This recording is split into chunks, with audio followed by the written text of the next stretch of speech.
വഴക്കിട്ട് പിരിയുന്ന അച്ഛനമ്മമാരുടെ മക്കൾക്ക് സംഭവിക്കുന്ന ഏകാന്തതയും അന്യതാബോധവുമായി അവൾ ഊട്ടിയിലെ സ്കൂളിൽ താമസിച്ചു പഠിക്കുന്ന കാലം. അതേ സ്കൂളിൽ അവളോടൊപ്പം +2 പഠിച്ചിരുന്ന അവളുടെ കസിൻ ജിത്തു. അവരൊരുമിച്ചാണ് വെക്കേഷന് സാധാരണ ഊട്ടിയിൽ നിന്ന് നാട്ടിലേക്കുള്ള യാത്ര. എങ്ങനെയുണ്ടായിരുന്നു എക്സാം ഒക്കെ? ഒരുവിധം കഴിച്ചു കൂട്ടിന്ന് പറയാം. ഇത് എപ്പോഴും പറയുന്നതല്ലേ, പക്ഷെ റിസൾട്ട് വരുമ്പോ ഡിസ്റ്റിങ്ഷൻ മിനിമം കാണും. അതെ പ്രിയ, നമുക്ക് ലഞ്ചൊക്കെ കഴിഞ്ഞ് 3 മണിക്കുള്ള ബസ്സിന് പുറപ്പെട്ടാ പോരെ? അതെന്തിനാ? ഒരു ഗെറ്റ് ടുഗദർ, നമ്മുടെ ടോണി മാത്യൂസിന്റെ വക. അവന്റെ ഇവിടുത്തെ വില്ലയില്ലേ, അവിടെ അവനും വർഗീസേട്ടനും ഫുഡൊക്കെ അറേഞ്ച് ചെയ്തിരിക്കുക. ഇന്ന് നമ്മുടെ ഊട്ടിയിലെ ലാസ്റ്റ് ഡേ അല്ലേ, ഒരു ചെറിയ സെലിബ്രേഷൻ. നമ്മൾ കുറച്ചു പേര് മാത്രം. ജ്യോതിയോട് ഷെർലിയോടൊക്കെ ഞാൻ പറഞ്ഞിട്ടുണ്ട്. നാട്ടിലെത്തുമ്പോ ലേറ്റ് ആവും ജിത്തു. ഇല്ലെന്നേ, പ്രിയയെ വീട് വരെ എത്തിക്കേണ്ട ഉത്തരവാദിത്തം എന്റെ അല്ലേ. ആ വേർപിരിയലിന്റെ ആഘോഷത്തിനിടയ്ക്ക് കൂട്ടുകാർ തമാശയ്ക്കൊപ്പിച്ച ഒരു വികൃതിയാണ് പിന്നീടുള്ള അവളുടെ ജീവിതത്തെ തന്നെ അപ്പാടെ മാറ്റിമറിച്ചത്.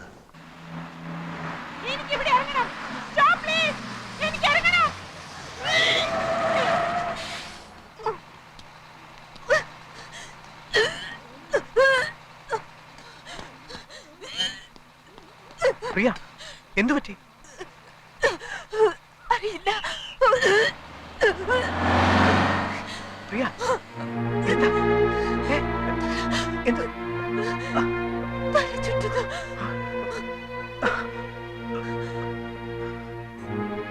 ஹலோ, இங்க அடுத்து ஹாஸ்பிடல் இருக்கா? தெரியாதப்பா. பிரியா,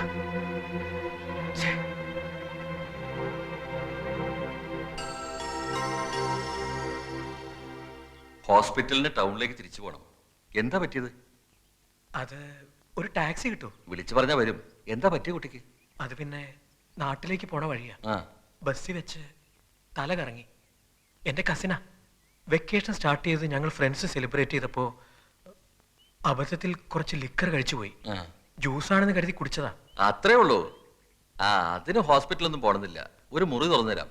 ഷവറിന്റെ ചോട്ടിൽ കുറച്ചു നേരം നിർത്തിയാൽ മതി, ശരിയാവും. പ്രിയ, പ്രിയ,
ഉണർന്നോ?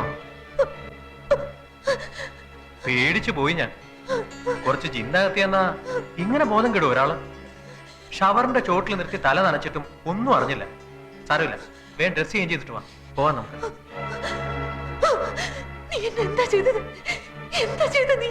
അത് കൊള്ളാം. കിടന്ന് വിറയ്ക്കുന്ന കണ്ടപ്പോ നനഞ്ഞ ഉടുപ്പൊക്കെ മാറ്റി.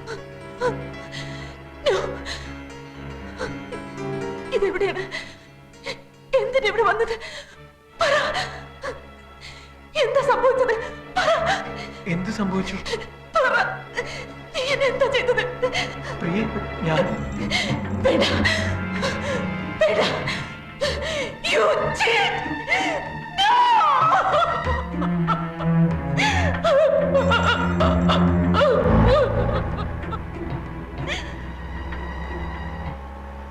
അങ്ങനെയൊന്നും സംഭവിച്ചിട്ടില്ലെന്ന് പിന്നീട് പ്രിയയെ വിശ്വസിപ്പിക്കാൻ നിങ്ങൾക്ക് കഴിഞ്ഞില്ലേ? വിശ്വസിക്കാൻ അവൾ ഒരുക്കമായിരുന്നില്ല. അവൾക്കതിന് കഴിഞ്ഞില്ല എന്ന് പറയുന്നതാവും കൂടുതൽ ശരി.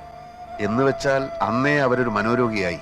അതെ, എന്നോട് തീർത്താ തീരാത്ത പകയെ ഞാൻ മദ്രാസിലേക്ക് പഠിക്കാൻ പോയത് തന്നെ അവളെ കണ്ടുമുട്ടാവുന്ന സന്ദർഭങ്ങൾ ഒഴിവാക്കാനായിരുന്നു.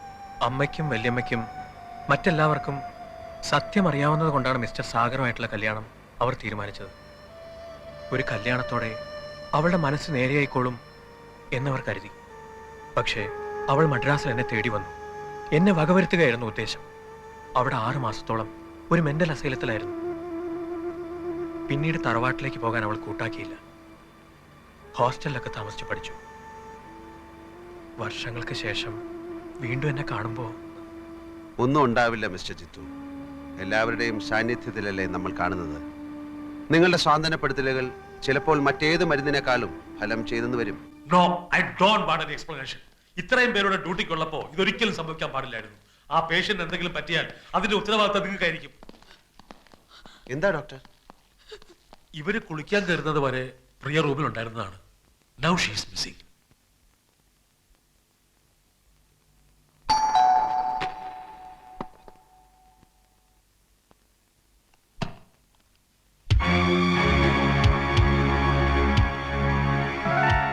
മിസ്റ്റർ ജിതേഷ് ഇല്ലേ?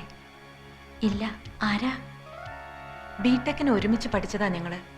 ഒരു വീടിന്റെ പ്ലാൻ സബ്മിറ്റ് ചെയ്തതിൽ കുറച്ച് കറക്ഷൻസ് ഉണ്ടായിരുന്നു. ഓഫീസിൽ ചെന്നപ്പോ ആണ് ലീവാണെന്ന് പറഞ്ഞു. എവിടെ പോയതാ? ആരെയോ കാണാനുണ്ടെന്ന് പറഞ്ഞു പോയതാ. എനിക്ക് ഹാഫ് ഡേ ലീവേ ഉള്ളൂ. ഉച്ചയ്ക്ക് മുമ്പ് വരില്ലേ? ഒന്നും പറഞ്ഞില്ല. ഭാര്യയല്ലേ? അതെ. ഞാനിപ്പോ എന്ത് ചെയ്യും? ഇവിടെ വെയിറ്റ് ചെയ്യട്ടെ?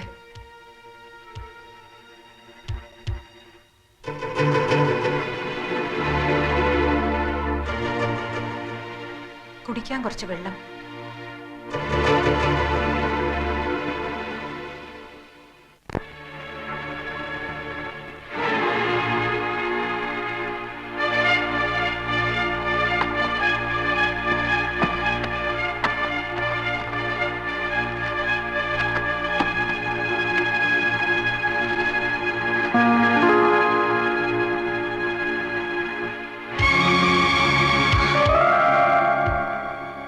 വെള്ളം ഞാനിപ്പോ കൊണ്ടുവരാം. അങ്ങോട്ടിരുന്നോളൂ.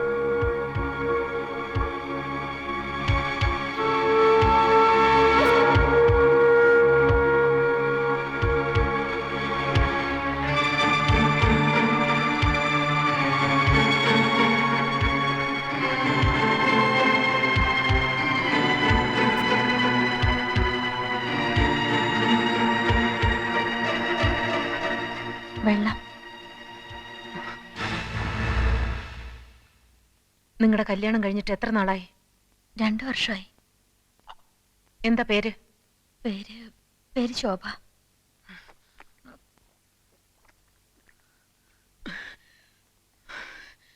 ഉച്ചയ്ക്ക് മുമ്പ് ആള് വരുമെന്ന് തോന്നുന്നില്ല. വരട്ടെ, വെയിറ്റ് ചെയ്യാം. വൈകുന്നേരം ആവും ചിലപ്പോ. സാരമില്ല, കണ്ടിട്ടേ പോകുന്നുള്ളൂ. ഫോൺ നമ്പർ തന്നാ ജിത്തോട്ടം വരുമ്പോ വിളിക്കാൻ പറയാം. നേരിട്ട് കാണേണ്ട കാര്യമാണ്. എങ്കിൽ പോയിട്ട് വൈകിട്ട് വന്നോളൂ. ഞാനിവിടെ വെയിറ്റ് ചെയ്തോളാന്ന് പറഞ്ഞില്ലേ?